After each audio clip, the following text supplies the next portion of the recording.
আসসালামু আলাইকুম বন্ধুরা, আশা করি সবাই ভালো আছেন। আজকে আমাদের আলোচনার বিষয় হচ্ছে ভ্রূণ হত্যা বা গর্ভপাত। যদি কোনো ব্যক্তি ইচ্ছাকৃতভাবে কোনো স্ত্রী লোকের গর্ভপাত করান, যদি সেটা সরল বিশ্বাস ও স্ত্রীটির জীবন বাঁচানোর ক্ষেত্রে না হয়, সেক্ষেত্রে উক্ত ব্যক্তি ৩ বছর সশ্রম বা বিনাশ্রম কারাদণ্ডে দণ্ডিত হবেন। যদি স্ত্রী লোকটি নিজে ইচ্ছাকৃতভাবে তার অকাল গর্ভপাত ঘটান, সেক্ষেত্রে তিনিও এই শাস্তির আওতাভুক্ত হবেন দণ্ডবিধি ৩১২ ধারায়।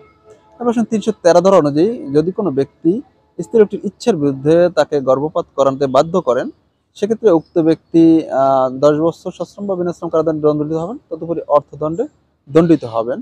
এরপর দণ্ডবিধি ৩১৪ ধারা অনুযায়ী যদি গর্ভপাত করানোর উদ্দেশ্যে কোনো কৃত কাজ দ্বারা স্ত্রী লোকটির বা যিনি গর্ভবতী ওনার যদি মৃত্যু ঘটায় ওনার, সেক্ষেত্রে উক্ত ব্যক্তি ১০ বছর সশ্রম বা বিনাশ্রম কারাদণ্ড বা যাবজ্জীবন সশ্রম বা বিনাশ্রম কারাদণ্ডে দণ্ডিত হবেন, তদুপরি অর্থদণ্ডে দণ্ডিত হবেন।